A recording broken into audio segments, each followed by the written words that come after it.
Types of shares. सबसे पहली बात तो हम लोग शेयर किसको बोलते हैं? सबसे पहला क्या है? शेयर का मतलब होता है कंपनी की टोटल कैपिटल का सबसे छोटा पार्ट, जिसमें कंपनी क्या करती है, अपनी टोटल कैपिटल को डिवाइड करती है। It is a small part of total capital of company की टोटल कैपिटल का सबसे जो छोटा पार्ट होता है, जिसमें टोटल कैपिटल को डिवाइड किया जाता है, उसको क्या बोलेंगे अपन? ठीक है, जिसको हिंदी बोलते हैं पार्ट, पीस, किसका? पूरे का। समझ गए? तो शेयर का मतलब क्या हो गया?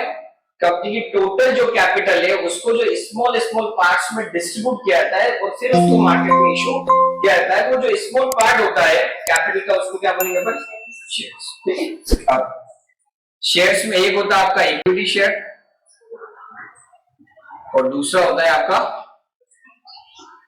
Preference share. ठीक है। इक्विटी शेयर का मतलब होता है जिन लोगों ने कंपनी के इक्विटी शेयर लिए हैं वो कंपनी के ओनर माने, क्या माने जाते हैं? क्यों? ये ओनर होते हैं। क्यों? क्योंकि कंपनी की पूरी रिस्क कौन बेयर करते हैं? कंपनी के मैनेजमेंट में एक्टिवली पार्टिसिपेट कौन करते हैं? और कभी कुछ कंपनी में प्रॉब्लम आ जाती है तो सबसे लास्ट में कंपनी में पैसा बचता है तो किनको मिलेगा? मतलब रिस्क और रिटर्न दोनों में सबसे आगे। रिस्क में तो सबसे आगे रहेंगे और रिटर्न में सबसे पीछे। कंपनी को अगर कोई दिक्कत आ गई, रिस्क हो गई, तो ये पूरी जिम्मेदारी है। ये एक्टिवली पार्टिसिपेट करते हैं कंपनी की जो बिजनेस होता है। लेकिन जब मैं बात करूं किसके अंदर, क्या बोलते हैं, रिटर्न की बात, तो कंपनी का अगर वाइंड अप होता है तो कंपनी के पास लास्ट में कोई पैसा बचेगा तो इनको मिलेगा, बाकी नहीं। 200 किस में आता है। और इसके अंदर अगर इक्विटी शेयर्स उनको मिलने वाला है वो भी पहले से प्री डिसाइडेड होगा तो मिल जाएगा, जितना होगा उतना मिल जाएगा, कोई प्री डिसाइडेड नहीं। लेकिन एक्टिवली पार्टिसिपेट करना होता है, जिसको हम क्या बोलते हैं? दूसरा क्या होता है? Preference shares. प्रेफरेंस शेयर्स होते हैं ये कंपनी के एज ए लोनी के रूप में होते हैं। इन्होंने कंपनी को कुछ पैसा दिया है और ये हर साल कंपनी के एक फिक्स रेट ऑफ रिटर्न में प्रॉफिट का कुछ हिस्सा ले लेते हैं। और अगर कंपनी को कुछ एक दो XYZ कुछ हो गया तो इन इक्विटी शेयर से पहले पैसा किसको मिलेगा? और हमेशा इसके अंदर जो मिलने वाला है वो पहले से डिसाइड हो, इतना % आपको मिलेगा। तो वो सब किसमें आते हैं? क्लियर हो गया? Equity share holder are the owner of company because they bear all the risk. ये सभी रिस्क को बियर करते हैं और कंपनी के अंदर कुछ पैसा बचता है तो सबसे लास्ट में इन लोगों को मिलने वाला है। और हमेशा कंपनी की मीटिंग के अंदर एक्टिवली पार्टिसिपेट। प्रेफरेंस शेयर्स के अंदर क्या होता है? ये एज ए लोनी होते हैं कंपनी की, जिनको प्रॉफिट की रेट ऑफ डिविडेंड फिक्स होगी। कंपनी में जो प्रॉफिट बढ़ता है उसको डिविडेंड नाम है। पार्टनरशिप है, इसके अंदर हम प्रॉफिट बोलते, लेकिन यहां पर क्या बोलेंगे? डिविडेंड बोलेंगे। कंपनी में जो प्रॉफिट मेंबर से जो बढ़ता है उसको क्या बोलेंगे? अपन डिविडेंड। क्लियर? तो कंपनी के अंदर जब प्रेफरेंस शेयर्स को जो मिलने वाला उसकी रेट ऑफ डिविडेंड फिक्स होती है। फिर इक्विटी शेयर से पहले पैसा किसको मिलता है? प्रेफरेंस शेयर्स को पैसा मिलता है। ठीक है, इसकी कोई रिस्क नहीं और रेट ऑफ जो डिविडेंड है वो भी फिक्स है। तो इन दोनों में ये डिफरेंस, इक्विटी शेयर ओनर और ये एज ए लोनी का। क्लियर दोनों? नेक्स्ट आएगा इश्यू ऑफ शेयर्स। कंपनी क्या करती है? शेयर्स को इश्यू। कौन सी कंपनी शेयर्स को इश्यू कर सकती है? Public company. मतलब ये पूरा चैप्टर कौन सी कंपनी का? मतलब जब मैंने बोला शेयर्स को इश्यू करना है, मतलब आपको पब्लिक कंपनी के बारे में पढ़ना है, प्राइवेट कंपनी का मुझे लगाना है भाई। क्लियर? पब्लिक कंपनी मार्केट में शेयर्स को इश्यू करती है। क्यों करती है इश्यू? क्यों इश्यू? इश्यू तो मार्केट में करेगी, पैसा तो मार्केट से लेगी। क्यों?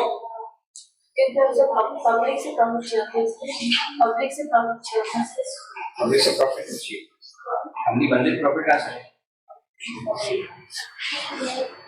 मैंने ये मकान बनाया, जो कंपनी शेयर बेचती है तो फिर जो पब्लिक को पैसे देती है ना, प्रॉफिट नहीं पैसा देती, तो क्यों बेचती कंपनी मार्केट में शेयर्स क्यों बेचती? इसका वाला इशू क्यों करती?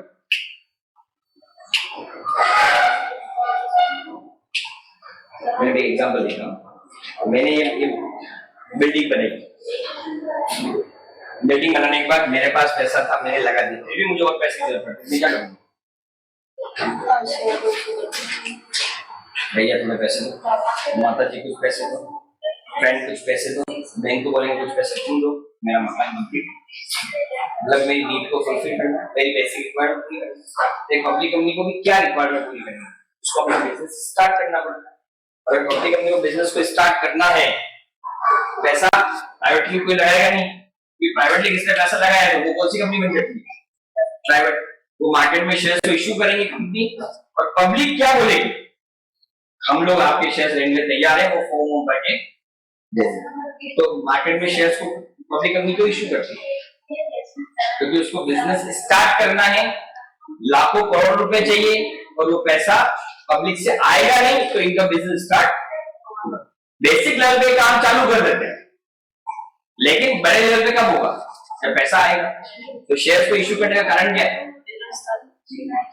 लेकिन फिर भी इसके अलावा भी कुछ कारण है जिसकी वजह से कंपनी शेयर्स को इशू करती है। दो कारण हैं जिसकी वजह से कंपनी को शेयर्स को इशू करती है। There are two reasons for issue of shares। या मैं इसको कहता हूं, कंपनी दो तरीकों से मार्केट में शेयर्स को इशू कर सकती। पहला, issue of cash, sorry, issue of shares for cash। भाई मुझे तो पैसा चाहिए पब्लिक से, ताकि मैं मेरा मैन्युफैक्चरिंग का काम है, मेरा जो भी काम है मैं स्टार्ट कर सकूं। दूसरा कारण होता है issue of shares other than cash. Cash के अलावा भी कंपनी शेयर्स को इश्यू करती है।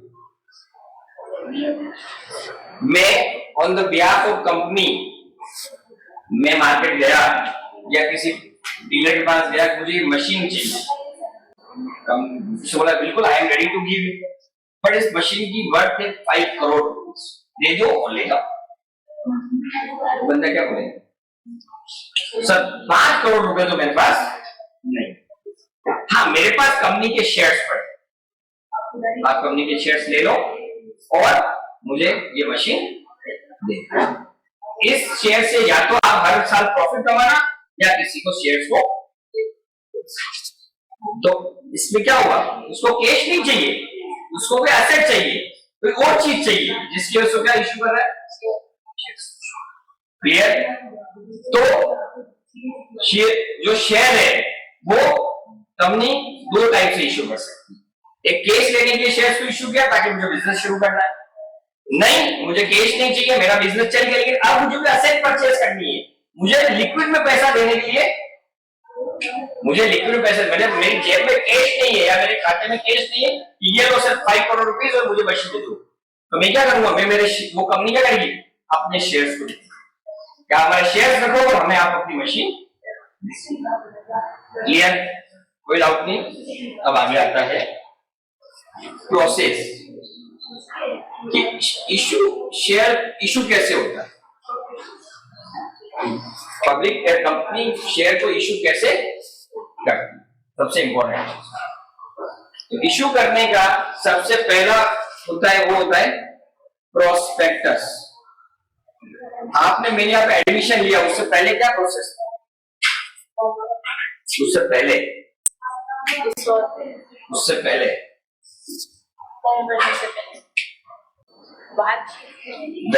बात की, मतलब मेरे यहाँ की जानकारी, ये कैसे क्या होता है क्या नहीं होता है, यानी कि कहीं पर भी आप कोई डील करने जाओगे तो सबसे पहले इंफॉर्मेशन लो। तो कंपनी के प्रमोटर भी क्या करते हैं? लोकल न्यूज़पेपर के अंदर अपनी इंफॉर्मेशन निकालते हैं कि हमारी कंपनी के नाम XYZ है, हमारे ये डायरेक्टर है, हमारे ये ऐसा ऐसा है, हम ये काम करेंगे, ये करेंगे, और हम अब मार्केट में शेयर्स को इशू करना चाह रहे हैं। जो व्यक्ति इंटरेस्टेड हो वो हमारी एप्लीकेशन को फिल करके और जो मिनिमम पैसा है वो जमा करा के और हमारे यहाँ पर एज ए मेंबर को बन सकता है। लेकिन पहला काम किसका था? प्रमोटर का आता है, जिसके दिमाग में कंपनी बनाने का आइडिया आया। कुछ लोग ही होते हैं, मेंबर तो बाद में बनते हैं। रिलायंस शुरुआत में इतने लोगों की थोड़ी थी, पब्लिक कंपनी, वो तो धीरे धीरे बनी। इसका मतलब क्या है कि पहले प्रमोटर मार्केट के अंदर प्रॉस्पेक्ट इश्यू करते हैं जिसमें कंपनी की पूरी इंफॉर्मेशन होगी, जिसको देखकर पब्लिक ये डिसाइड करती है कि हमें इस कंपनी का फ्यूचर क्या है, हमें उसमें पैसा लगाना है या नहीं लगाना है। तो क्या होगा? सबसे पहले प्रॉस्पेक्ट इश्यू किया जाएगा। सेकंड आएगा उसके बाद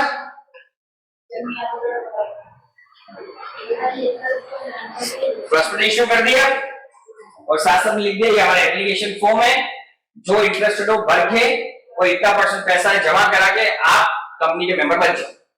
तो पब्लिक फिर क्या करती है? कंपनी क्या करती है?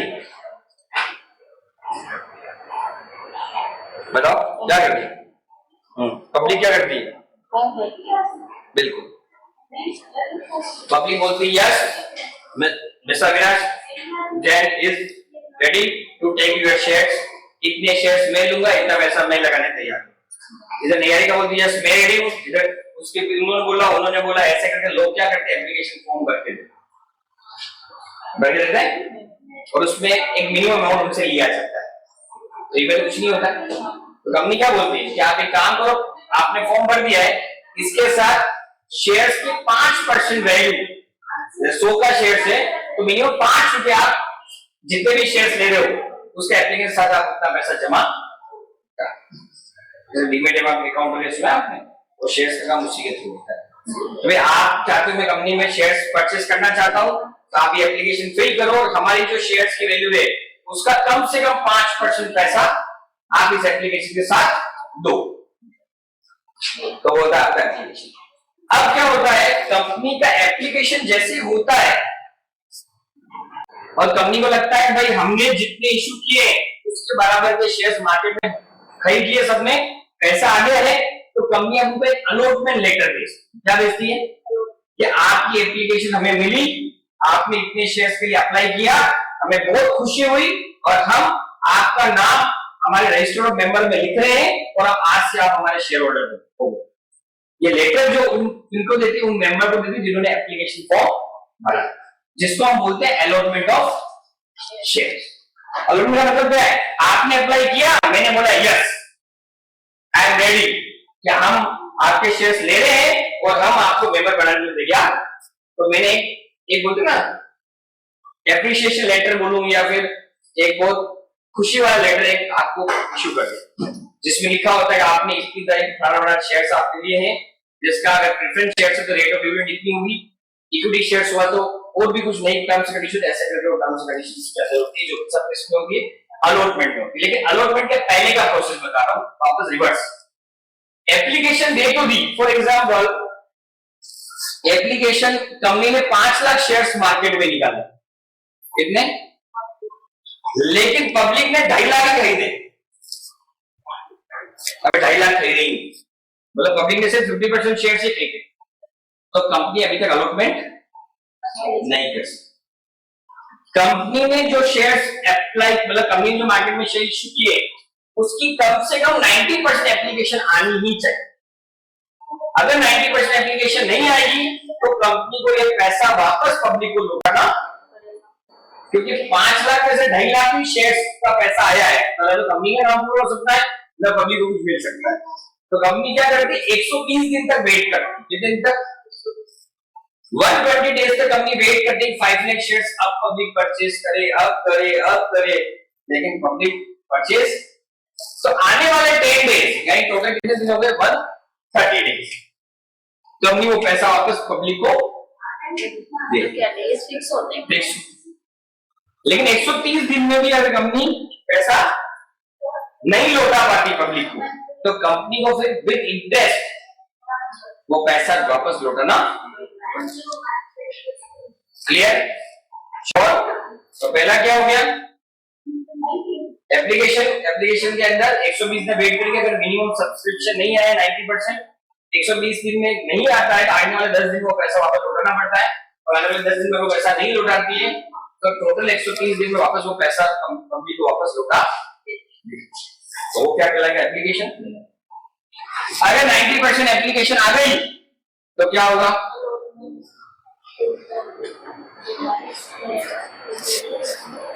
क्लियर, यस, हमने आपके शेयर्स मिले, आपकी एप्लीकेशन मिली, हमें खुशी हुई, you are member of our company, this, और जितना पैसा आपने थोड़ा बहुत एप्लीकेशन में दिया, चलो थोड़ा बहुत अब आप किसको दे दो, वो अलॉटमेंट प्रीमियम पे होता है, पार्ट में भी होता है, डिस्काउंट भी होता है, वो सब बना के रहा, अलॉटमेंट भी हो गया। फिर आती है कॉल्स, कुछ पैसा अभी भी पब्लिक का बच गया, जैसे 100 का शेयर्स का, पब्लिक ने 5 रुपए यहाँ दिए, 30 यहाँ दिए, 35 हुए, अभी भी कितने पे बाकी है, 65, कंपनी बोलती है या तो एक साथ दे दो या दो कॉल्स में दो, दो टुकड़ों में दो, 32.5 32.5, ये कंपनी अपनी पॉलिसी के हिसाब से डिसाइड, और वो कॉल्स में पैसा मिल जाए। अब ये सब प्रोसेस होता है, नहीं कंपनी कभी कभी क्या करती है, एप्लीकेशन के साथ भी पूरा पैसा मंगवा सकती, क्योंकि issue of shares for cash के दो तरीके, company received amount in one instalment, company या तो एक साथ पूरा पैसा ले लेगी या company received amount in instalment, वो डिपेंड करता है कंपनी के ऊपर, कंपनी का। क्लियर, तो दो तरीके से शेयर इश्यू होते हैं, या तो कैश के लिए इश्यू हुआ या कैश के अलावा किसी और पर्पस से, ठीक है। अब कैश के लिए इश्यू होता है तो कंपनी दो तरीकों से पैसा ले सकती है, या तो amount received in one instalment, एक साथ पूरा पैसा ले लेगी, या amount received in more than one instalment, दोनों तरीकों से पैसा ले सकते। First, amount received in one instalment, ठीक है, एक साथ पैसा मिल जाए, या सेकंड क्या आएगा, amount received in more than one instalment, यानी कि या तो वो पूरा पैसा एप्लीकेशन के साथ ले लेती, या फिर एप्लीकेशन में अलॉटमेंट भी करेगी, फर्स्ट कॉल भी करेगी, सेकंड कॉल भी करेगी, थर्ड भी करती है, वो डिपेंड। अगर वो दोनों में पैसा मंगवा रही है तो ये जो कॉल्स है, इन दो कॉल्स के बीच में कितना गैप होना चाहिए, 1 मंथ का गैप। एक साथ अगर कॉल्स में पैसा दे रही है तो ऐसे नहीं जाएगा एक कॉल अभी की 5 दिन वापस करेगी और पैसा दे दो, दोनों बीच में कितना गैप होना चाहिए, 1 मंथ, ठीक है। ये पूरा प्रोसेस है। पैसा कैश में दो तरीकों से मंगवा सकते हैं, और शेयर इश्यू भी दो तरीके से, कैश के लिए या फिर कैश के अलावा किसी और पर्पस। क्लियर है, आया सब में, कोई दिक्कत, पक्का।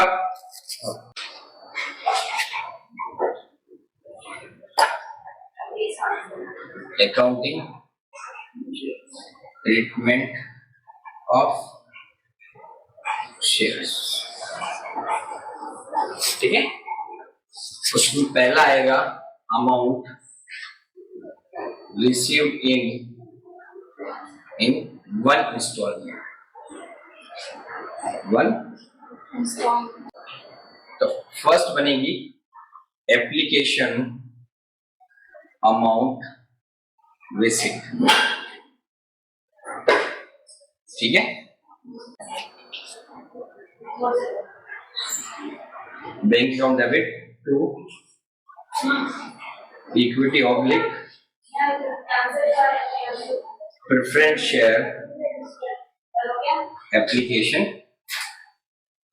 अकाउंट, ठीक है। ये शेयर इक्विटी भी हो सकता है, और दूसरा है application amount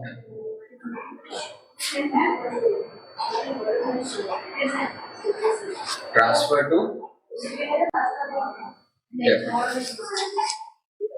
application amount transfer to, entry बनेगी equity public preference share application account to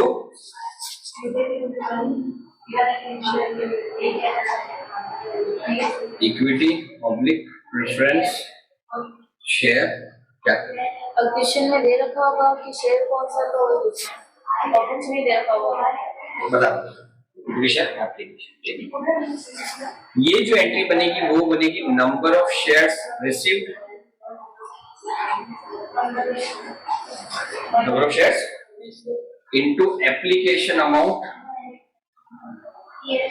application amount पर शेयर। ठीक है। और जो आपकी सेकेंड एंट्री बनेगी वो बनेगी number of share allotted into application amount per share। ठीक है, या रिसीव्ड और या allotted। अब इसका डिफरेंस बताता हूँ। What is the difference between issued and allotted? एक कंपनी जो होती है वो उतने ही शेयर्स का अलॉटमेंट कर सकती है जितने उसने इशू की। फॉर एग्जांपल, एक कंपनी ने 5 लाख शेयर्स मार्केट में इशू किया, पब्लिक को इनवाइट किया पैसे लगा। अब पब्लिक तो क्या करेगी, एप्लीकेशन लगाएगी जिसकी जितनी मर्जी होगी। तो पता चला 5 लाख पब्लिक ने कंपनी ने इशू किया और पब्लिक से 10 लाख शेयर्स का पैसा है। तो कंपनी कभी ये नहीं करेगी 10 लाख का पैसा रख लेगी, वो मैक्सिमम 5 लाख शेयर्स वालों का ही पैसा रखेगी। बाकी का पैसा अगर सेम बंदे का है तो आगे जो अलॉटमेंट और पोस्ट पे जो पैसा मिलने वाला है उसमें एडजस्ट कर लेगी, नहीं तो एक्स्ट्रा पैसा। तो इसीलिए एप्लीकेशन तो जितने की आएगी उतनी की वो लेगी। फिर कंपनी को क्या है, एक दिन तो सबकी एप्लीकेशन ही आती है, एक बार तो सबकी एप्लीकेशन इनवाइट करेगी, फिर देखेगी किसकी रखनी है किसकी मना करनी है, तो जितने शेयर्स रिसीव हुए उनसे पैसा ले लेगी।